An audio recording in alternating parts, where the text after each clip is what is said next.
آپ کے دل میں رچنس ہو تو فارغ کریں اپنے آپ، ٹائم نکالیں اللہ تعالیٰ کے لیے، اور پھر دیکھیں آپ کے مسئلے کیسے حل ہوتے۔ کئی لوگ سے میں نے سنا ہے، ایک بھائی بہت مشکل سے گزرے تھے، 2 سال پہلے کا واقعہ ہے، اور 6-7 مہینے ہو گئے ان کا وہ مسئلہ حل نہیں ہو رہا، ان کا وہ مسئلہ حل نہیں ہو رہا، کوئی فیملی پرابلم تھی۔ اور ایک دن مجھے ملے and he was so happy، اور انہوں نے مجھے ایک سینٹینس کہا جو میں کبھی نہیں بھولوں گا۔ انہوں نے کہا کہ علی بھائی all it took was one تہجد، that's it۔ لیکن 6 مہینے مجھے کبھی ٹائم نہیں ملا، مجھے لوگوں سے ملنے کا ٹائم مل گیا، مجھے لوگوں سے کہانیاں سنانے کا ٹائم مل گیا، لوگوں کی سننے کا ٹائم مل گیا، لیکن تہجد کا ٹائم نہیں مل رہا تھا۔ all it took was one تہجد، اور میرا مسئلہ حل ہو گیا۔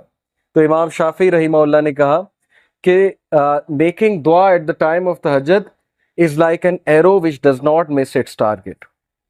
تو باقی یہ کہ اللہ دعا آپ کریں اور نہ ملے یہ ایک الگ بات ہے، ظاہر ہے اللہ تعالیٰ وہی دیں گے جو بہتر ہے،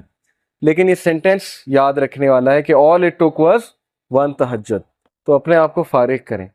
ٹائم نکالیں اللہ تعالیٰ کے لیے، یہ آپ کے ہی لیے بہتر ہے۔ اور پھر یہ حدیث،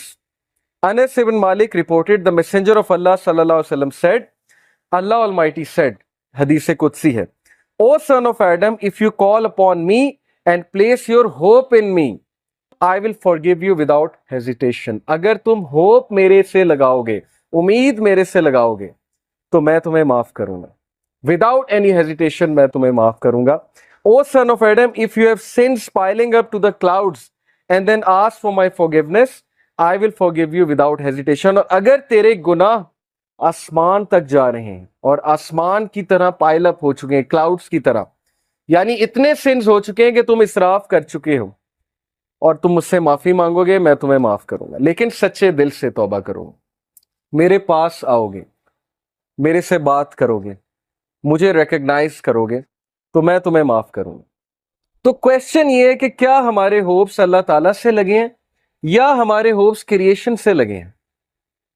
میں یوتھ سے بات کر رہا ہوں، میں حیران ہوں کہ ہم ایک انسان کے لیے راتیں جاگ لیتے ہیں، ہم اس کے لیے اپنے ڈیسیجنز چینج کر لیتے ہیں، کیریئر کے جو ہماری لائن ہے اس کو چینج کر دیتے ہیں ایک انسان کو پانے کے لیے، ایک انسان کے پیچھے دوڑتے ہیں، اور بعد میں ہمیں کوئی خاص فائدہ بھی نہیں ملتا، بعد میں ہمیں جو ہے وہ ریگریٹ ہوتا ہے کہ میں نے اتنا کچھ کیا اور آگے سے رزلٹ جو ہے وہ کچھ بھی نہیں ہے۔ تو یہ ہیں وہ مثالیں جو اللہ تعالیٰ ہمیں قرآن مجید میں بتا رہے ہیں، حدیث میں بتا رہے ہیں کہ تم میرے سے امید لگاؤ، تم میرے پاس آؤ، تم میرے سے مانگو، پھر دیکھو کہ تمہارا مسئلہ حل ہوتا ہے کہ نہیں ہوتا ہے۔ اور امید لگانے کے حوالے سے ابن تیمیہ رحمہ اللہ لکھتے ہیں، ان کی ایک کتاب ہے kalamullah.com پہ آپ جائیں تو وہاں پر ایک کتاب ہے ابن تیمیہ کی،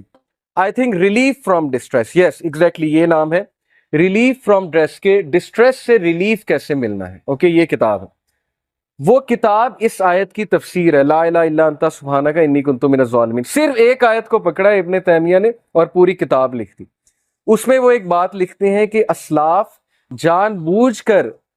یہ دعا کرتے تھے، یہ بھی ایک دعا تھی ان کی کہ ہماری دعائیں ڈیلے ہوں، ہماری دعاؤں کی قبولیت ڈیلے ہو۔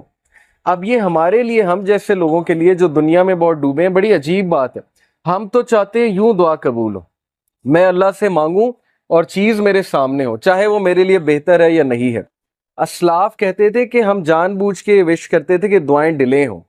کیوں؟ کیونکہ جب بندہ دعا کر رہا ہوتا ہے اس کا تعلق ہی اللہ سے اور ہوتا ہے، تو وہ اس تعلق کو انجوائے کرتے تھے کہ ہم تکلیف میں ہیں، ہم کسی ڈسٹریس میں ہیں، بس ہم دعائیں کیے جائیں، تو یہ تعلق انہیں بہت لطف دیتا تھا۔ یہ ایک بہت ہائی لیول کی بات ہے۔ بتانا میں آپ کو یہ چاہ رہا ہوں کہ دیکھیں مصیبتیں آتی ہیں، مشکلیں آتی ہیں، انسان پر بہت سے فیزز آتے ہیں، اور اس فیز میں اگر اللہ سے آپ کنیکٹ کر جائیں تو یہ آپ کے لیے خیر ہی خیر ہے، اور اس فیز میں اگر اللہ سے دور ہو جائیں تو پھر یہ شر ہے بہت۔